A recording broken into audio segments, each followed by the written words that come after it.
And a very good Monday evening. Welcome into Time Out here on TVNB. In the next 30 minutes, we got a great show lined up for you. St. John Flames are making a return trip to the Atlantic Division Final. Bill Stewart, former Flames head coach, bids bye-bye to the Big Apple, and the Montreal Expos continue to struggle to bring the fans back to the Big O. All that and a whole lot more coming up in the next 30 minutes, so don't go far.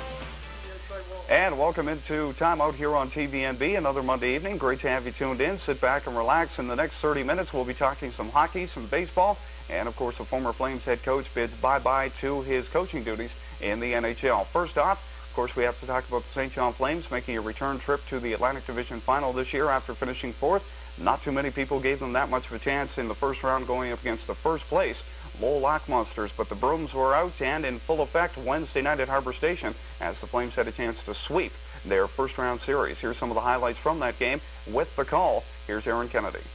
Gets it to Allen Eglin. Eglin looking in front for Scoville. Scoville with a wrist shot. Loose in front. Eglin scores! The right corner, 15 seconds in the period. Varlamov back to David Cooper. Cooper for Saloui to Cooper. One-timer save. Rebound. They score! Eric Landry, it's 2-0. Nearing the 2-minute mark. Here's the loose puck. They score!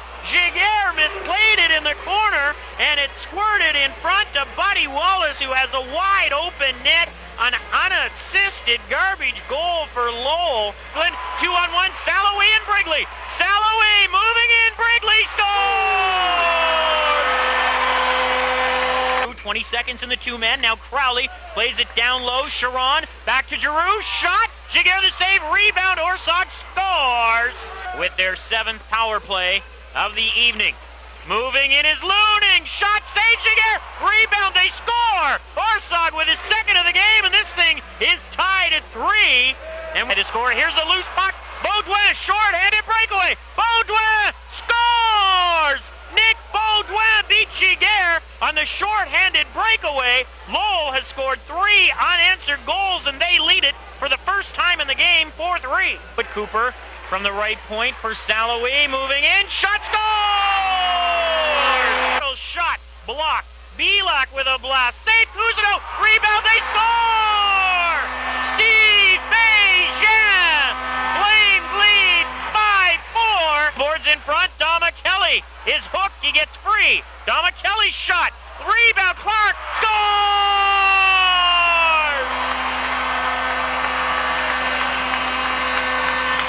Oh, Kuzi lets in another doozy. It's 6-4, St. John.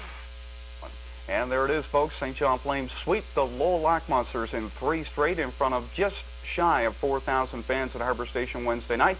And the victory 6-4, Steve Bejean with the game-winning goal. I'd like to thank Aaron Kennedy for the call on that game. And Bruce, what do you think? Flames are back in the Atlantic Division Final. I don't think too many people had it pegged.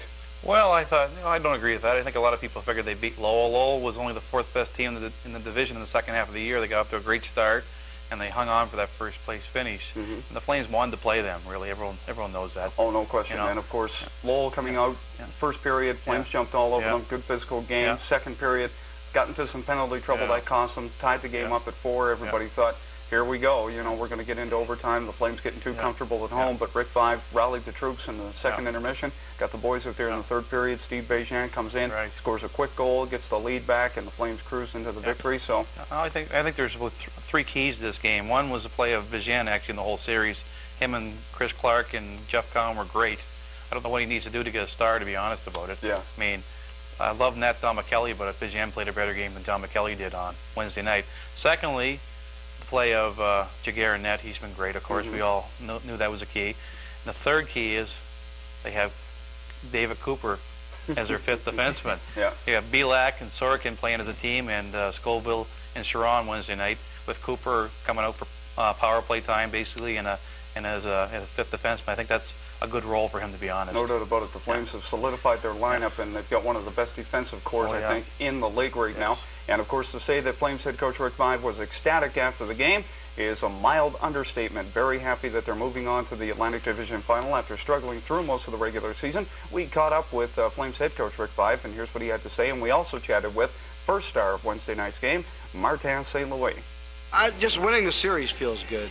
Obviously, winning in 3 might help us in the next series should that series go a couple more games. But overall, I'm glad that we got it out of the way, and it was a big win for us. We played a team that's a pretty good, solid defensive team, and we were able to win all 3, 2 of them on the road. So you got to give the guys a lot of credit. They really competed, and they wanted it badly, and it showed. You know, the toughest one to win is always the third one, you know, and the best of 5, I think. It's, you know, you're up 2-0 on them. You're not going to throw everything what they got at you because their season is on the line.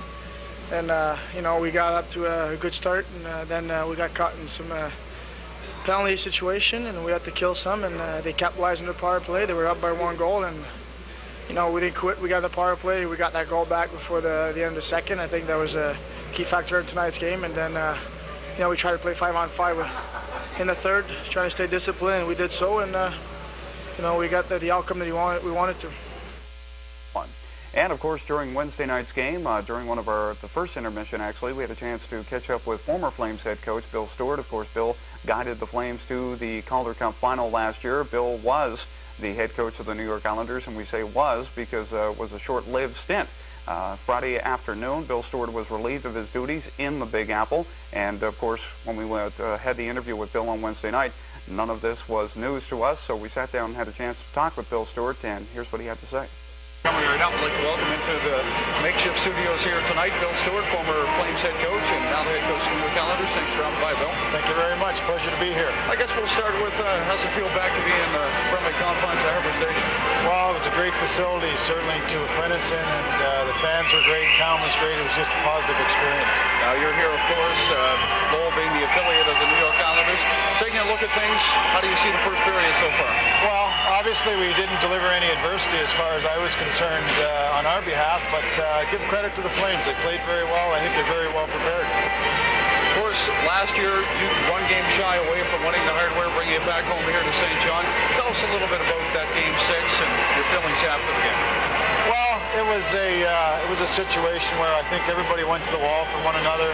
Anytime you give yourself that opportunity to play and try and win a championship, I don't believe there's any losers. To anybody who might not have followed the story that close, why didn't you return? Why didn't you want to come back and take another shot at it? Well, you know, it was just a situation that arose that New York was interested in my services. Mike Milbury talked to me extensively about the situation, and I jumped at it, and it was very good of the Flames to let me go, and I was very happy, proud, and just to be a part of the Calgary Flames organization. Let's talk a little bit about your first year on Long Island.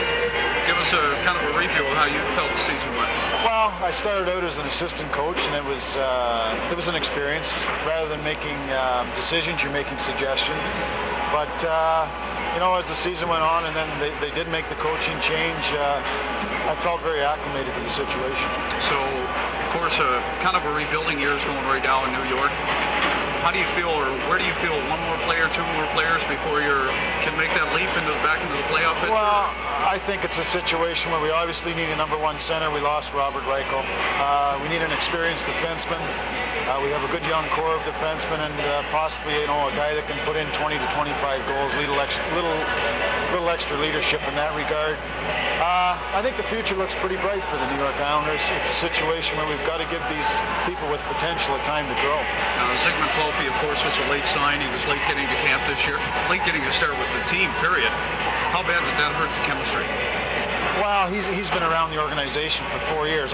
Chemistry-wise, I don't think it hurt. I think it hurt as far as his production early, because you can't take 3 months off and expect to jump back into the National Hockey League. he's a formidable opponent. He's just a great guy. He certainly can take people out of their seats, and that's what the game's all about. Now, the big question is, are you going to be back on Long Island next year, or do you want to get into that? Well, no, we're negotiating right now, and certainly if there's a commitment made by the Islanders towards myself, I'm certainly more than willing to make that commitment back. And I think that's what breeds healthy relationships, and certainly I see nothing but positive for the New York Islanders. How do you see the playoffs so far? Any big surprises in your book, or? Obviously, Ottawa getting beat 4 straight. They were an awesome team throughout the course of the 28-week season, but it's just one of those things where they got kind of in a rut. They never were in a rut all year, and it was just an unfortunate situation. You always want to see any of Canada's teams do the very best. I'm going to stick you out on the limb here. Who do you think is going to win the cup? New Jersey. Devils? Yeah. Big reason why, or? Balance, brodeur, very, very well prepared, and depth. Bill, thank you very much. Thank you. That's former St. John Flames. Former Flames head coach Bill Stewart chatting with us during the first intermission of Wednesday's game as the St. John Flames clinched their berth in the Atlantic Division Final. And of course, Stewie on the unemployment line right now, being relieved of his duties. I think the writing was on the wall with about 15 games left in the season. Stewart made mention during the interview that, you know, kind of jumped all over the boys. They were having a tough time. They were struggling, and he figured the way to fire this team up and get them motivated was to kind of berate them and take a shot at them and say, you know, they're lazy and their work ethic is terrible, but kind of backfired on them. Mike Nobury didn't like those tactics, and of course there were rumblings and rumors for months and weeks as the season wound down that, you know, him and Nobury are no longer as thick as thieves. They were going their own separate ways. So what do you make of this whole thing? Well, yeah, that's true. I mean, back when he tore the team apart, I think he also tore the front office apart at the same time. And you can't get away with that stuff, really. No. The writing was on the wall. He was only an interim coach to begin with, I think, there. So, but the rumor is now, I guess, he's going to the expansion team in Columbus. So we'll see if that happens. That is the latest rumor. So we're going to have to wait and see if that becomes. He'll do fine there. Yeah, he'll do fine if he gets there. I think so. Yeah. I mean, that gives Bill a fresh start. And I mean, you know, you can't take anything away from him. His credentials and his resume speak for themselves. Fine junior coach. Look what he did for the Flames last year. Still a lot of bitter feelings, I think, between some of the fans when he left, and they wound up 1 game short. But you know, when I talked to Bill Wednesday night, you saw in the interview, he said, you know, I felt it was time to move on. I had a great opportunity to make that leap, and I think, you know, the thing that ran through my mind when the interview was over, that if myself, you, Bob, or you, Bruce, were in that position, and, you know, the NHL came calling and said, would you like to be a head coach? I mean, duh. I mean, obviously, you're going to say, yeah, great, love to take a shot at it. So be interesting to see. We wish Bill all the best, and, you know, I mean, we certainly don't wish him any harm, and, you know, like I said, there are still some bitter feelings with some of the Flames fans that he left and pulled ship, and but, you know, hey, to each their own. He's got to do what he feels is right for himself and his family and for his future. But we move along, and, of course, we talk about the Flames, and we have to make mention that we taped the show a day early this week, so we're not sure how the outcome of the Fredericton-St. John's Maple Leaf series. Saturday night, they were to play Game 5 on the Rock to see who was going to play the St. John Flames in the Atlantic Division Final. Does the rest hurt the Flames? I mean, they're going to be off for about 5, possibly 6, maybe even a week almost till they get back on the blades. Does this hurt them, or does this give them a little rest, heal up some of the bruises, and they can come in fresh against whether it be Fredericton or St. John? I don't think the rest hurts them at this point. I mean, like I say, get a few of the small injuries healed, get Eric Sharon totally healthy back there. He played great Wednesday night, and he was sick, as everyone knows.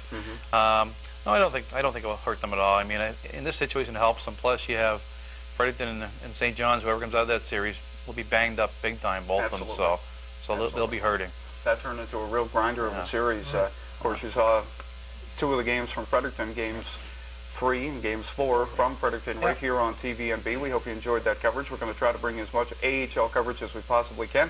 That's why we're keeping our fingers, eyes, and toes all crossed. Of course, like we said, we're a day early taping this week, so hopefully it'll be Fredericton. Of course, sentimental reasons. I think everybody'd like to see Fredericton and St. John's last kick at the Highway 7 series for the Atlantic Division crown because, of course, Fredericton is pulling out. And I think you're absolutely right. The only chink that I can see in the Flames' armor would have been Jaguar. Roaming around a little bit, taking some chances, going out of the crease, trying to play the puck way out of his zone. And that might have cost him a couple of easy goals and gave Lowell that chance to get back into that game. But as we discussed, penalties hurt the Flames more in the second period than anything else. But they made it through. They came back. Looked like a team that's going to make some noise. I don't know if they can make it back to the Calder Cup final, but of course we wish them all the best. Coming up in the second half, gentlemen, we're going to be discussing some baseball. Looking forward to that. And we made mention last week that umpiring has become a desperate situation right now for senior and junior baseball. They are in desperate need of somebody to help out with the umpiring duties this year. If you can help out, Steve Hashey is the gentleman to call. He's the umpire-in-chief. We'll give you his phone number, 652-3477. Make a little extra money on the side. Have some fun at the ballpark over at Memorial, Forest Hills, wherever the case might be. But Steve Hashey is the gentleman to call if you'd like to help out with the umpiring duties this year. 652-3477. Give him a call. He'd be more than happy to hear from you, and hope you can help out, and hope to see you at the ballpark this summer. Coming up in the second half, gentlemen, lots of baseball talk. We'll be talking about the Montreal Expos and, of course, the local teams, junior clubs, and the senior clubs. So we hope you stick around. Baseball talk's coming up next.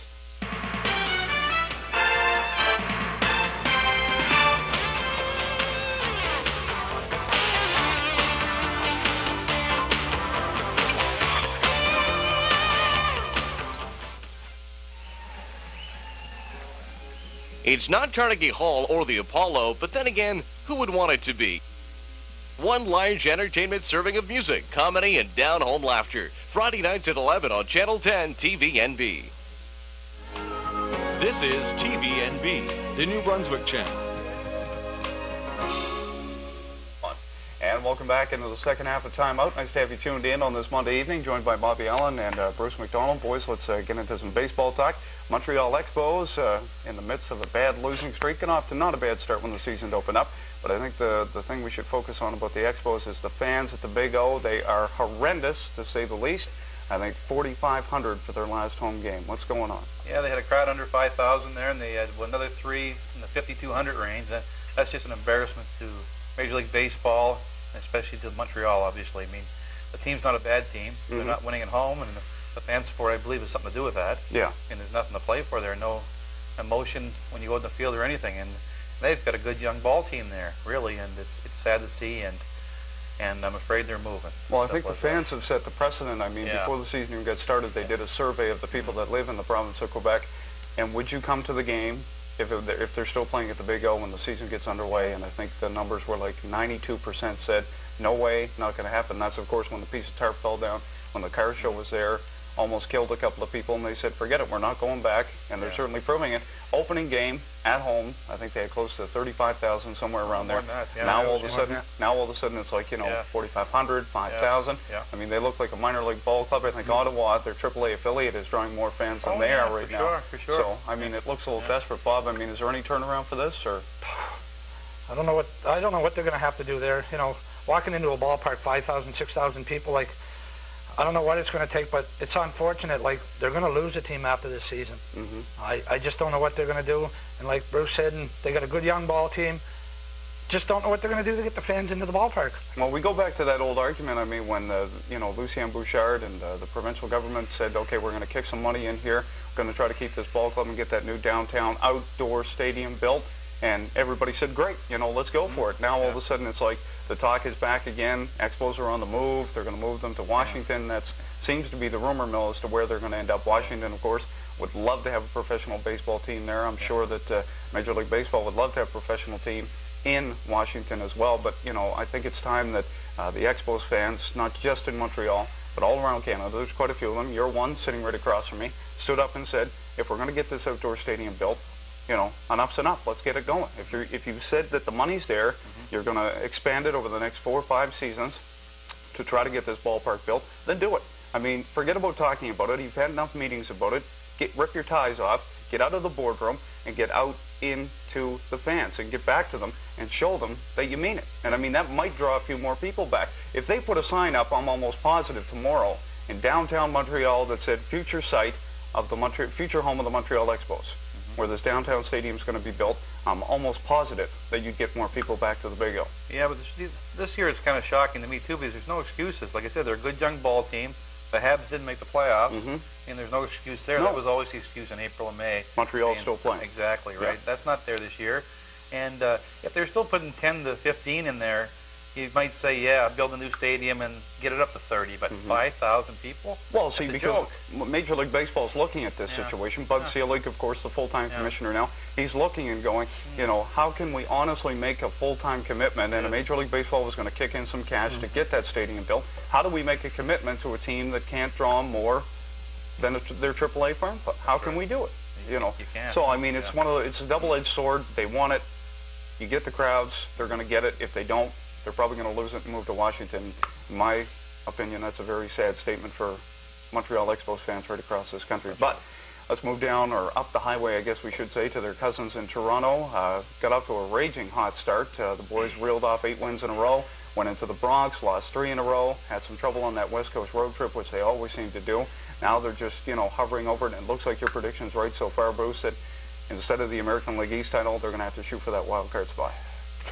And I hope they don't get that. Yeah. So, that's nice. I can't understand. I'm watching the game from California the other night. You got a young prospect, their top pitching prospect, Roy Halladay, and the manager leaves him in there to take a beating for 3 innings, 11 runs. I mean, what's going on there? Yeah. You can't do that to a young pitcher. No, well, it's kind of like the Patrick Law, Ronald Corey syndrome going on all over again. Yeah. Exactly right. I mean, get them out of there. They're carrying what, 10 or 11 or 12 pitchers there. So, at least. Yeah. So put a reliever in, and save his confidence for later on the season if they want to win anything. Yeah, exactly.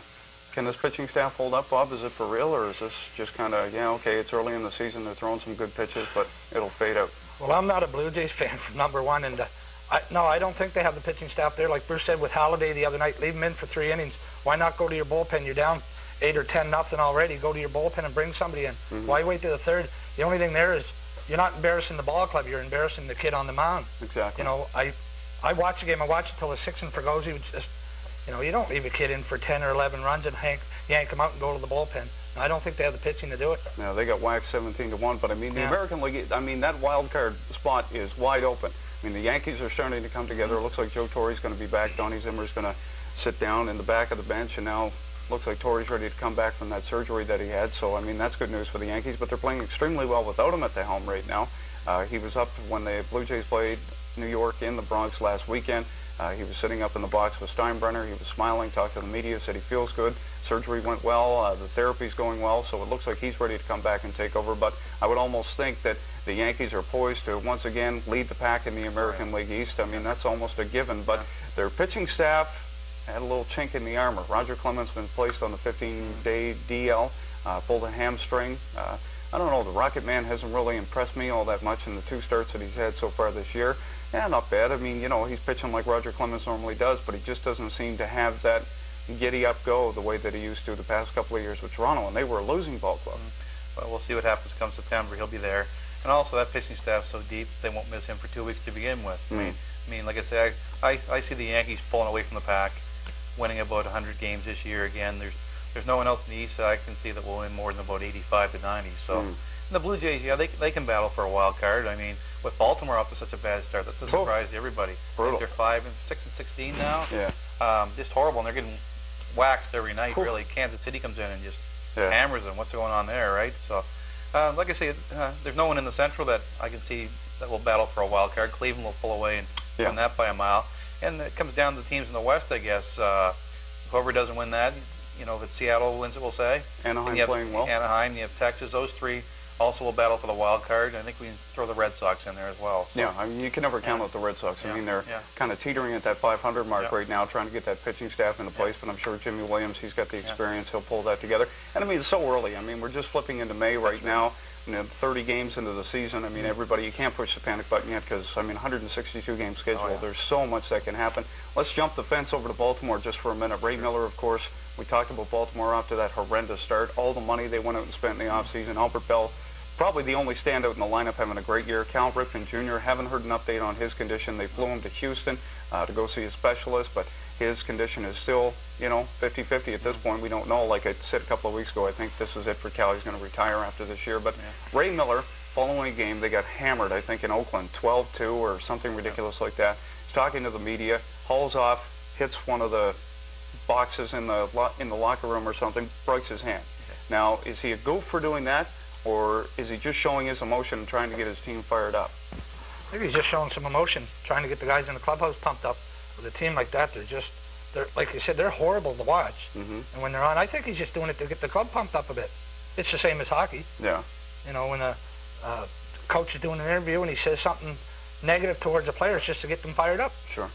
What do you think, Bruce? Well, I agree with that statement for sure. I think that's part of the manager's job nowadays is to try to start a fire into your players. It shouldn't be that way, but it is. Yeah, but should he have to go and break his hand to, well, to get the boys fired up? I don't think he planned to do that, Jim. No, well, obviously he didn't plan to break his hand, but I mean, you know, emotionally, I mean, this guy's going to be feeling the pressure from upstairs. I mean, the boys went out and spent, what it was, 65, 70 million in the offseason. Figured they had, you know, a great team that was going to give the Yankees a run for their money. Now all of a sudden they're basement dwellers. You know, they're at the bottom of the pond. You know, chewing up the reeds, and I mean, you know, what does he have to do to get? I mean, Juan Guzman 0-3 or 0-4 because he lost the other night. So I mean, he's off to a horrendous start. They just can't seem to get on a roll. So what does he? I mean, is Miller gone by the All-Star break if they don't turn things around? Or? I don't think so. I don't think you agree with us on this one either, do you? No, I don't. I get that impression. I don't agree. I'm sorry, but if you need to punch something solid that's not going to move, like the the immovable object against the immovable force, forget it. You're going to lose every time. Well, no, and I mean, for him to with the camera pointing at him, like it is right now, and them asking him questions, and then all of a sudden him just turn around, whack, and then just hit something on the wall, and then go, oh, my hand's broken. You know, like I mean, what's up with that? I mean, I'm sorry, emotions run high. It's an emotional game. And, you know, when I play baseball or golf or whatever, I get emotional. But I'm certainly not going to walk over to something like concrete and punch it if I make a bad shot on the golf course or if I strike out at the plate or, miss the wide open net playing. I'm not going to do it. Well, that's because there's no concrete near the water hazards on the golf course. So. Yeah. The boys taking shots. I haven't even been out to play 18 holes yet, and the boys are taking shots already. Love you right there. Anyway, let's do a real quick recap of the local ball season. Of course, with the great weather this past weekend, baseball season getting fired up. Junior team was out practicing on Saturday, I believe. Yeah, that's right. The Expos are out, and they didn't have that many players out this week, but they're out again a couple more times. They have about 3 or 4 exhibition games lined up now before the season starts, and they're actually playing a doubleheader down against Calais High School in Calais, Maine. Really? So they more or less just want to get in the field, obviously. Sure. The Alpines, the other junior team, have been out too, and I actually spoke to both of the coaches, Vic Fitzgerald, the Expos, and Kevin Ferguson of the Alpines, and they both basically are saying they hope to play 500 ball this year. They both want to play better than 500, but their goal is right now 500 ball and work for the playoffs, and they both feel they can go a long way in the playoffs. So. Perfect. So they're just trying to shake the winter rust off right now. Yeah. We want to wish the junior teams all the best, and of course Mike Skid and the senior team will be taking to the field and getting the winter rust shaken off themselves over the next couple of weeks, so we wish them all the best as well. Totally out of time, gentlemen. Appreciate your time. Thank you for coming in. No problem, Jim. All right. Have yourself a great week, and you have yourself a great week. Thank you for your time as well, and we'll see you again next Monday at 6 o'clock for Time Out right here on TVNB.